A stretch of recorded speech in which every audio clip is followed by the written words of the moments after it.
Quickly नाज़रीन, programme में बढ़ेंगे आगे। पिछले कुछ अरसे से मकामी मीडिया में एप्स्टीन फाइल्स का बड़ा चर्चा है, जबकि अमरीकी और मगरबी मीडिया और सियासत में ये फाइल्स पिछले 2 सालों से हलचल मचा रही हैं, जिसमें दुनिया के बड़े बड़े नाम सामने आ रहे हैं। पहले आपको मुख्तसरन बता देती हूँ कि एप्स्टीन फाइल्स या फिर लिस्ट है क्या। अमरीकी करोड़पति शख्सियत जेफरी एप्स्टीन, इनसे मुंसलिक जिनसी जराइम के मुकदमे की दस्तावेज़ात इन शवाहिद पर मुश्तमिल हैं, जिनमें उन शख्सियात के नाम मौजूद हैं जो मुबैना तौर पर एप्स्टीन के 9 उम्र लड़कियों के साथ जिनसी ज़्यादती से मुतालिक जिनसी ट्रैफिकिंग नेटवर्क का किसी न किसी तौर पर हिस्सा रहे हैं। इन शख्सियात में बरतानवी बादशाह चार्ल्स के भाई प्रिंस एंड्रयू, साबिक अमरीकी सदर बिल क्लिंटन, अमरीकी सदर डोनाल्ड ट्रंप, एलन मस्क और मारूफ सेलिब्रिटी माइकल जैक्सन समेत कई नामवर शख्सियात का जिक्र भी आया है। अमरीकी सदर डोनाल्ड ट्रंप और माइकल जैक्सन का नाम तो इस लिस्ट में आया है, लेकिन उन पर इस केस के हवाले से कोई इल्ज़ाम नहीं लगा है। जबकि सदर ट्रंप ने मासी में एप्स्टीन के साथ दोस्ती का एतराफ़ तो किया है, लेकिन उसके अमल से लाताल्लुक़ी ज़ाहिर की है। अब अमरीकी कानून साजों ने जेफरी एप्स्टीन के असासों से हासिल करदा 20,000 से ज़ायद सफ़ात पर मुश्तमिल मजीद दस्तावेज़ात जारी की हैं। इन दस्तावेज़ात में इमरान खान का नाम भी सामने आया है। BBC के मुताबिक ये जिक्र एक नामालूम आईडी से ईमेल पर होने वाली बातचीत के दौरान आया है, जिस पर 31 जुलाई सन 2018 की तारीख दर्ज है, जिसमें किसी डेविड की सेहत के बारे में बात की जा रही है। फिर बात अमरीकी सदर ट्रंप के बारे में होती है, फारस और ईरान का जिक्र होता है, तुर्की की करेंसी लीरा और रूसी करेंसी रुबैल की बात होती है, और फिर कहा जाता है कि उन्होंने जो कहा था इसके मुताबिक उसकी कदर में कमी आई है। इसके बाद 2 से 3 मुख्तलिफ पैगामात के बाद इसमें इमरान खान का जिक्र आता है कि पुतिन ने हुकूमतों का तख्ता उलटने के लिए कत्ल की बात नहीं की, बगावत की फंडिंग नहीं की, लेकिन पाकिस्तान में इमरान खान एर्दोगान से कहीं ज़्यादा अमन के लिए ख़तरा है, खामनाई या पुतिन से भी कहीं ज़्यादा। इन पैगामात में इमरान खान की शादी से मुतल्लिक गुफ्तगू भी मौजूद है। एप्स्टीन कहते हैं, इमरान खान की शादी मेरे 2 दोस्तों से हुई है। एक जिमी गोल्डस्मिथ की बेटी थी, इंतहाई अमीर आदमी को कब्जा लिया, उसे मजहब तब्दील करने पर मजबूर किया। दूसरी शादी के बारे में वजाहत नहीं की गई, लेकिन रेहाम खान साहिबा ने एक्स पर लिखा कि उन्हें जेफरी एप्स्टीन के बारे में कोई इल्म नहीं है। इमरान खान का नाम एप्स्टीन से जोड़े जाने की एक और वजह एप्स्टीन की साबिका गर्लफ्रेंड जो कि शरीक जुर्म गैसलीन मैक्सवेल के साथ इमरान खान की 1990 में मुबैना तस्वीर भी हैं। अमरीकी अदालत ने गैसलीन मैक्सवेल को जिनसी ज़्यादती के वाक़यात में एप्स्टीन की मावनत करने के जुर्म में 2021 में 20 साल कैद की सज़ा सुनाई थी। एप्स्टीन फाइल्स की मुख्तसर तारीख भी आपको बता देती हूँ। 2006 में एक 14 साल लड़की के वालिदैन ने फ्लोरिडा पुलिस को इत्तला दी थी कि उनकी बेटी को जेफरी एप्स्टीन ने जिनसी तौर पर हिरासा किया है, जिसके बाद उनकी गिरफ्तारी हुई। केस अदालत में गया। एप्स्टीन ने 2008 में एक लड़की के साथ जिनसी ज़्यादती का जुर्म कबूल किया, लेकिन मगरबी मीडिया के मुताबिक अदालत में बासर ताल्लुकात और पुरस्कार प्ली बार्गेन की बुनियाद पर एप्स्टीन को सख्त सज़ा से बचा लिया गया और वो सिर्फ 13 महीने जेल में रहा। लेकिन फिर 2019 में एप्स्टीन को दोबारा गिरफ्तार किया गया। इस मरतबा एप्स्टीन पर लगे इल्ज़ामात में कई कम उम्र लड़कियों की खरीदो फरोख्त, ज़्यादती और एक मुनज़्ज़म नेटवर्क की तश्कील शामिल थी। एप्स्टीन मुसलसल इन इल्ज़ामात से इनकार करता रहा, लेकिन अगस्त 2019 में दौरान हिरासत जेल से उसकी मौत की खबर आ गई, जिसे सरकारी तौर पर खुदकुशी करार दिया गया। लेकिन इस खुदकुशी के हवाले से अमेरिका में शुकूको शुबात का इजहार किया जाता है। एक छोटा सा ब्रेक लीजिए नाज़रीन, ब्रेक के बाद वापस आती हूँ तीनों मेहमानों की शुक्रगुजार।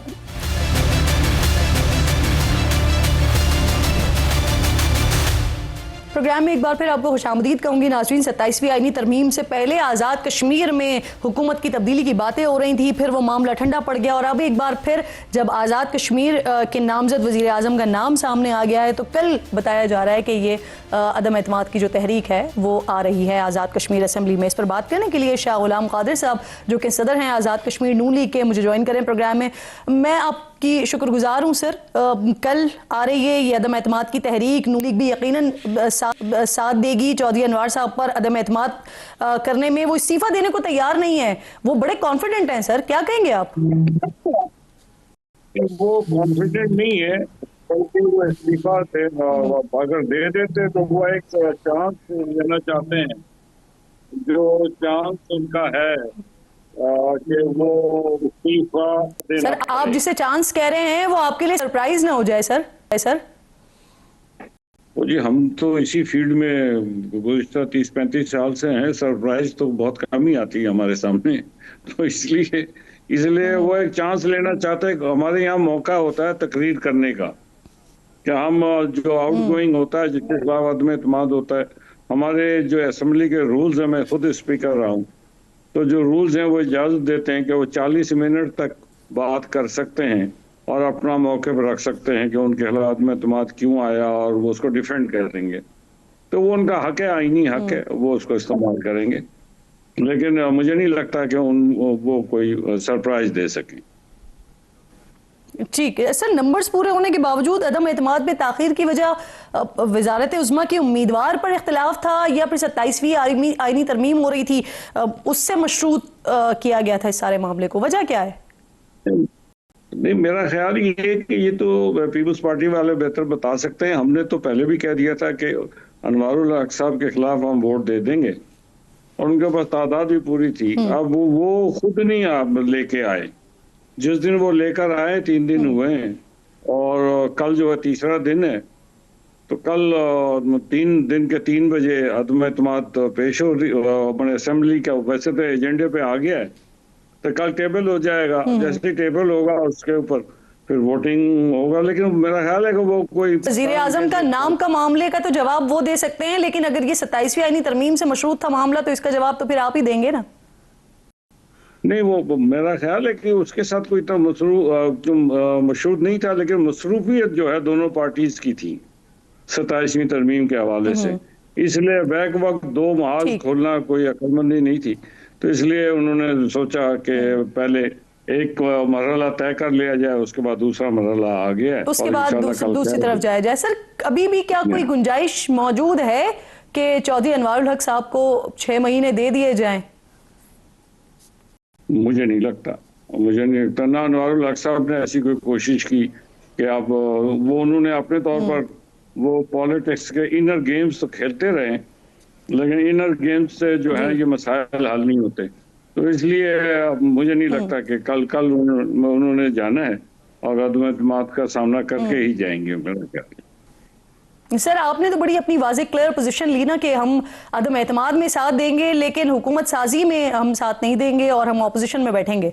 तो सर, क्या कोई शराइत है कि किन शराइत पर वजीर आजम आज़ाद कश्मीर को आप लोगों की तरफ से सपोर्ट किया जाएगा? और फिर इसका ज़िमनी सवाल ये कि क्या ऐसे वो काम है जो फैसल राठौड़ साहब करेंगे जो चौधरी अनवारुल हक साहब नहीं कर सके? देखिए, पहली बात तो ये कि हमारी बड़ी पोजीशन वाज़ेह है मुस्लिम लीग नून की, कि हमने जब प्रेसिडेंट जरदारी साहब के साथ हमारी मीटिंग हुई, मैं भी उस कमेटी का हिस्सा था, हमने तो उनसे कहा कि जी आप बदलना चाहते हैं, आपके पास अददी अक्सरियत है तो आप बदलें, लेकिन एक आज़ाद कश्मीर में जो एक तनाव किसी सूरत हाल है, सियासत में जो है अदम बर्दाश्त, इनका तदारुक एक ही सूरत में हो सकता है कि हम फौरी तौर पर इलेक्शन में जाएं, और इलेक्शन का जितना जल्द हो सके इलेक्शन को मुमकिन बनाया जा सके, ताकि लोग इलेक्शन में हिस्सा लें और फ्रेश मैंडेट के साथ हुकूमत आए, तो ये जो मसाइल पैदा हुए हैं इनका कोई हल तलाश किया जा सके। एक बात तो ये थी। और क्या उन्होंने ये एक्सेप्ट किया सर कि उनका वजीर आजम आते ही इलेक्शन की तरफ जाएंगे? दूसरी बात ये है कि जो फैसला, पहला काम इनको करना चाहिए कि ये लीडर ऑफ द अपोजिशन के साथ बैठ के जो सर, आपकी जरदारी साहब से जब मुलाकात हो गई, आपने उनके सामने ये बात रख दी इलेक्शन के हवाले से, तो क्या जरदारी साहब ने इस बात को एक्सेप्ट किया कि उनका वजीर आजम आ जाएगा तो उसके फौरन बाद इलेक्शन में चले जाना चाहिए, चले जाएंगे?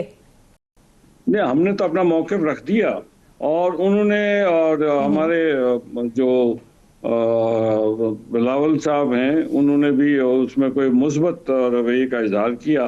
तो हमने बस मुस्बत रवैये की ही तवक्को हम करते हैं। तो ये तो वक्त बताएगा कि वो क्या करते हैं। लेकिन जो फैसल मुमताज राठौड़ साहब हैं, उनको तो पहला काम करना पड़ेगा आज़ाद कश्मीर में चीफ इलेक्शन कमिश्नर और का जो इलेक्शन कमीशन है उसको। यानी सर, आपने जो सदर साहब के सामने रिजर्वेशन रखी या अपनी तजावीज रखी, आप ये चाहते हैं कि आज़ाद कश्मीर के नए वजीर आजम मुंतखब होते ही इलेक्शंस की तरफ चले जाएं? जी, इलेक्शन कमिश्नर का तयन तो पहले करना पड़ेगा ना, इसलिए कि अगर फर्ज करें कि अगर वो पहले इलेक्शन नहीं भी कराते, तब भी उनको इलेक्शन कमिश्नर का तयन तो करना पड़ेगा, इसलिए कि जुलाई में तो हर हाल में इलेक्शन होने हैं। तो जुलाई में अगर इलेक्शन होने हैं, हम तो कहते हैं कि उससे पहले हो जाए, अप्रैल या मई के शुरू में हो जाए। लेकिन चीफ इलेक्शन कमिश्नर नहीं है, तो चीफ इलेक्शन कमिश्नर का ठीक। तयन कर लिए कि आइन में तरीकेकार मौजूद है। Leader of the house and the leader of the जी। अपोजिशन जो है वो कंसल्टेशन करके कश्मीर काउंसिल के चेयरमैन जो प्राइम मिनिस्टर पाकिस्तान है उनको भेजते हैं। ठीक। तो अनवारुल हक साहब ने 10 सही, महीने आप में कल ये के काम लिए बड़े पुरएतमाद हैं। बहुत शुक्रिया शाह गुलाम कादिर साहब, प्रोग्राम में आप साथ मौजूद थे। आपको लगता है कि न सिर्फ कल ये अदम एतमाद की तहरीक पेश हो जाएगी बल्कि कामयाब भी हो जाएगी।